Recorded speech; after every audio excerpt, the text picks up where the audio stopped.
Hey everybody, I'm Peanut Butter Gamer, and hold on just a second here. I'm just playing a bit of Alien Isolation. Okay. Uh-oh. That's not good. No. Please. Oh, please no. Oh, please no. Oh, please no. Oh, please no. Oh, please no. It's gone. Well, I'm about done with that. At least I got some good notes for my Halloween video. Just let me check my calendar real quick. Wait. It's November? You know, I did already do 3 Zelda month videos. Kinda forget about that. Since I didn't do a Halloween video, I might as well do something scary for Zelda month, but what can I do?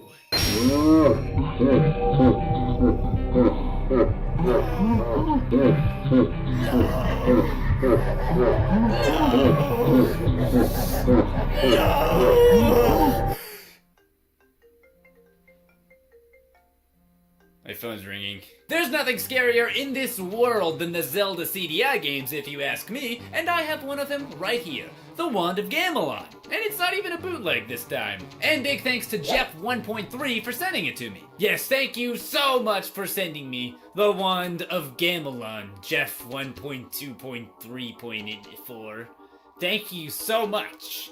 It's a great game. Oh boy, the Wand of Gamelon. I'm so excited. I bet it even starts with another astoundingly engaging tutorial. I crouch when you move the controller down. When I'm crouching, I can walk like this. It's easy. Yeah, you guys, just look at how easy it is. Yay! This is the dullest tutorial I have ever seen. Well, except for the last game. They're pretty much identical, to be honest. It takes a whopping 2.5 minutes just to tell you how to move, attack, and buy items. The sword also picks up tools and rubies. Luckily, I have my magic pouch. I can carry as much as you want. To open oh, gracious goddesses of the Triforce, just shoot me now! I'll spare you the longest 2.5 minutes of your life and just jump straight into the opening cutscenes. I wonder what's for dinner. Oh boy! I'm so hungry, I could eat an Octorok! They're magical. The basic gist of it is that the king is going to Gamelon to aid some guy from some kind of thing that Ganon is doing. Or something. Zelda is worried, but Impa reassures her, saying that the Triforce of Wisdom foretells that the king will be fine. It lies. The king never returns, so Zelda sends Link to go find him. He also never returns, which forces Zelda and Impa to sail to Gamelon to find out what happened to them. Yes, that's right, in the Wand of Gamelon, you play as Princess Zelda and not Link. Which is something that at least in the main Zelda series has never been done before, unless you count Spirit Tracks, in which you sort of indirectly control Zelda sometimes. But really, what's important here is that this means we don't have to listen to Link for the rest of the game. And I'm okay with that. Let's start off by visiting the town of whatever this place is. And it looks like whatever this place is has a little monster problem. Like a how or why does anyone even live here kind of monster problem. They're freaking everywhere. Let's stop by the shop, because if this is anything like the first game, then we're gonna need a lot of items. Sorry, Zelda. Not enough rubies. Evidently, we don't have enough money. You'd think, being Princess Zelda and all, we could have just brought some with us, but nope. That just makes too much sense. And besides, then we wouldn't get to grind all these enemies for 20 minutes. And that would just be such a shame. Oh great, they brought the dark rooms back. Oh, whoops. I did not mean to do that. But now, since use items and open doors are the same button for some reason, I'm walking around throwing all the bombs I just bought, which are 20 rupees for 3, by the way.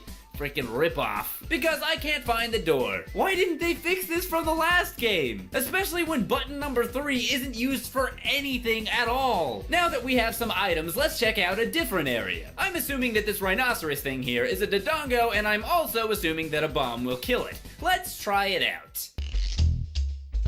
What? Why bother putting a ledge there if you just fall right through it? This is a pretty common theme, unfortunately. The whole side-scrolling thing wouldn't be so bad if I could actually tell where I can and can't go. It's just a bunch of trial and error, usually. Kill him. Get the key. And now that we have a key, we can barge into this lady's house uninvited. I mean, she must have really not wanted anyone to come in if she hid the key inside a Dodongo, but we're Princess Zelda, so I guess we just kinda do whatever we want. This lady, by the way, is the fastest crocheter in the world. Crocheter. I don't think that's a word. Okay, this room is way more annoying than it should be, especially this early in the game. First of all, the bats. They never stop spawning, and they seem to spawn almost at random. I couldn't really figure out any pattern. You know what? Just screw bats in every game ever. Although I guess Zubat is one of my favorite Pokemon, which I guess is a kind of unpopular opinion. Confusion, stop hitting yourself, you idiot. Secondly, the darkness. You can turn the light on by using the lamp, but it only lasts for about 10 seconds or so, so you better make sure to get a lot of lamp oil. In fact, I want them all. Just give me all of them. Thirdly, the platforming. Oh, what? You thought landing on the platform would be good enough?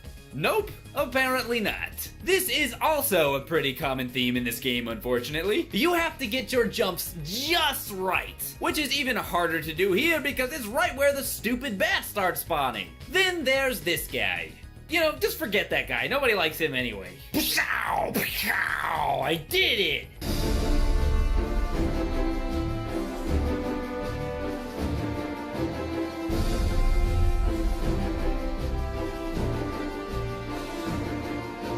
Oh no, not the bats! Anything but the bats!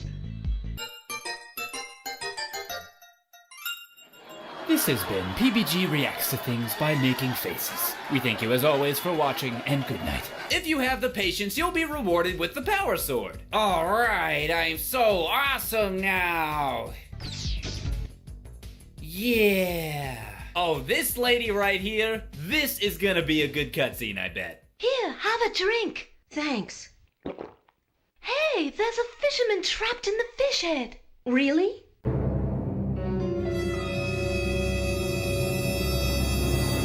Well, let's go save the sailor, I guess. But first, we have to break this big rock here. And how do we break the rock? Take a wild guess. Just take one guess. 10 bombs.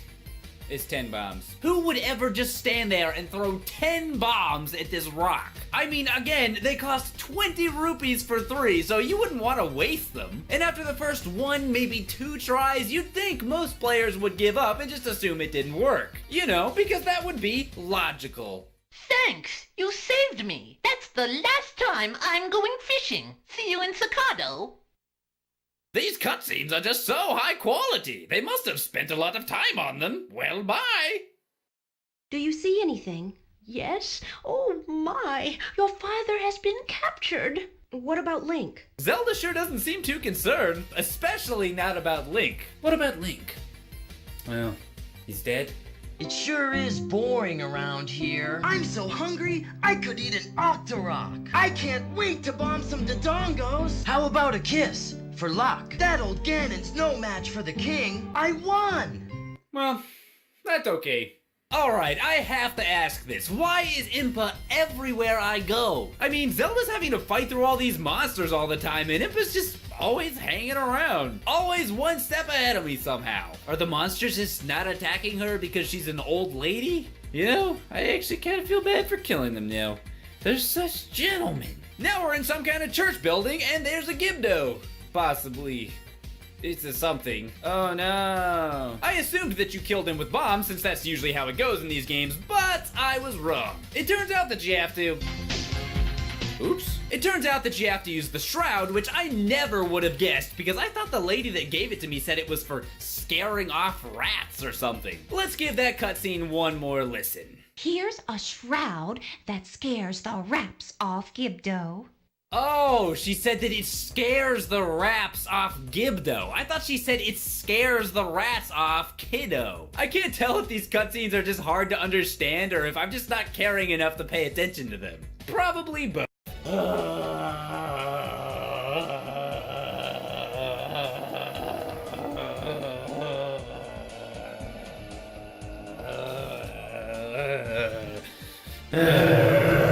Woohoo! We're in some kind of swamp that's really heavy on the platforming, which is just wonderful because as mentioned earlier, if there's anything this game excels at, it's platforming. But I eventually did make it. Yeah! Hold up one second. Yeah! Aren't you a mite puny to go up against Ganon? Honestly, man, or woman, I can't really tell. I think you're overestimating this guy just a bit. It burns! I mean, he was beaten by a book in the last game, so I think I'll be fine. Just like everyone else in this game, he wants us to bring him something we don't have. Whatever, let's go. We have froze at the fountain of life. Oh, that was good. We have made evil. Let's bring the darkness down. Oh, we're so evil and nasty for no particular reason at all. I just cannot take this game seriously. And now Zelda's just butchering them. It's heroic. Princess Zelda, slayer of old raggedy ladies. And oh goody, the creepy fairies from the first game are back. Here's a life heart. And some fairy dust. Have some water of life. And take a Luigi and a Scooby-Doo Monsters Unleashed for the Game Boy Advance. How about taking the Starbucks I didn't finish earlier? You can have whatever this is. This is some gum that's been in my drawer for a couple years. It might still be good. And I got some Game Boy Color Powerpuff Girls game. I can check in the back. There's probably some more stuff if you want that. Eventually, Zelda finds herself at the dreaded Taikoki Tower, which is actually pretty dang easy if you have enough rope and bombs. Boss time. You dare defy me? You will die. Guess again, Iron Knuckle. Aw yeah, girl power! Hiya! He's dead. Let's get out of here. I call shotgun. After you kill the Iron Knuckle, you get another heart piece, which is nice, but why? Did Zelda just take this guy's gigantic, still beating heart and devour it like some kind of savage? Because I'd like to think that's how it happened. And now we're saving this guy whose name I don't remember. Or was it ever even mentioned at all? Oh yeah, I remember now. Who cares? And just like the guy from the last game, he seems pretty happy to be locked up in chains. He's so happy, he's dancing. Now onto the beautifully named Dordung Cave. Well, that was a good start. Oh man, I just don't know if I can do this anymore. I just don't know if I can do this anymore. I just don't know if I can do this anymore. I just don't know if I can do this anymore. I just don't know if I can do this anymore. I just don't know if I can do this anymore. I just don't know if I can do this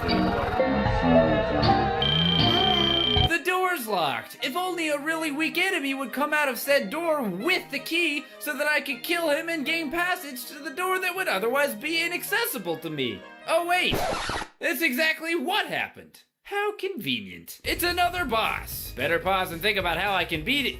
Wait, I think... Yep, he's dead. This game went from decently difficult to really easy all of a sudden. It's almost like the game is tired of playing itself. Okay, well, never mind. It's hard again. What even are these things that are falling? They look like water drops. I can't tell if there's a pattern to them or not. They just kind of fall at random. And if you get caught under it, you can take tons of damage really fast. But why do water drops even damage you in the first place? Even if you want to say they're rocks, honestly, they're more like pebbles than anything. They would be a mild inconvenience at best. In the end, the best strategy is to just run straight through this segment and use the rope a lot. After barely using it in the first game, the rope is actually pretty OP in the Wand of Gamelon. Yet another boss! And big surprise, he adds nothing to the plot and has a whopping 0 character development. You've killed me. Good. Dang! Duke Unclet betrayed the king. I know. Wait, I do? I barely know what anyone is even saying in this game, much less that Duke Gauntlet is even a person and that he is also evil. I guess the king did mention a Duke Gauntlet. guy at the beginning, but I usually just kind of ignore everything that guy says. The cutscenes in this game are just beyond bad, easily the most iconically bad things in this game for a reason. Not only is the animation laughable and lazy looking, they just go by so quickly. It's just like, bam, here's a cutscene. Didn't understand anything I just said? Oh well, see ya. So the very little story there actually is in this game is incredibly hard to follow, much less care about.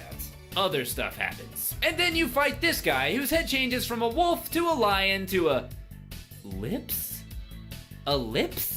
I don't know, whatevs. You kill him and then get the Wand of Gamelon, which is the only thing that can defeat Ganon for some completely unexplained reason. That's it. I just can't do this anymore. I just can't do it. Is this what it's like to be an adult? Just lose all happiness in life? Is all the magic in the world gone? Just have your heart ripped right out of your chest? I don't know, you guys. I never thought this day would come. But I think it's finally time. I have to do it. You have any Arbutus feathers? Some hand spore if you want a bit more punch. Leave some fairy dust and I'll make it a magic wheel. I'd give anything for an Arbutus, Well, I guess let's go fight Ganon. And big surprise, just like in the last game, he sucks balls. Dodge a couple things, climb a ladder, throw a thing. The great and evil Ganon has fallen by way of thrown thing. It is just as it was predicted in the holy books of old, and angels came down from the heavens and glory hallelujah. But we're not done yet, unfortunately. We've got to save the king. What the? I did beat the game, right? This music and whatever it is the king is doing here. Why is this entire scene so unnerving? But don't worry, it then jumps straight back into ridiculous. Your omnipotence, have mercy! After you've scrubbed all the floors in Hyrule, then we can talk about mercy. Take him away. Scrub the floors? That's it? Can I please go back to the scary room with the king dancing? I just kind of prefer it there compared to here. I wonder what happened to Link. Oh, he was a bore anyway. Stop looking at yourself. What happened? Once again, she really doesn't seem to care much about Link, which I can't say I blame her for. And also, huh? I can't tell what happened. Me neither, Impa. Me neither. I honestly just don't understand any of this game. Surely I can come up with at least one or two good things to say about this game if I try really hard. I guess I always thought it would be interesting to play a Zelda game where you actually play as Zelda, and I mean, she is genuinely intense in this game. She's killing people and she doesn't even care. And I guess the side-scrolling gameplay could be forgivable if it was just done better. Make it more clear where I can and can't go, fix the platforming, it shouldn't be so hard to make one simple jump, and stop dropping stuff on me for no reason. It's not fun. It's agitating at best. And that's about all I have as far as positivity goes. This game, while quirky and fun to remember, is bad. But I'm pretty sure you already knew that before watching this video. Oh yeah, I almost forgot. Uh-oh, that doesn't look good. Okay, forget that. I'm just gonna play some more CDI action. Let's see what do we got here. We got Mutant Rampage, Palm Springs opens with the golf game, Merlin's Apprentice. Ooh, that's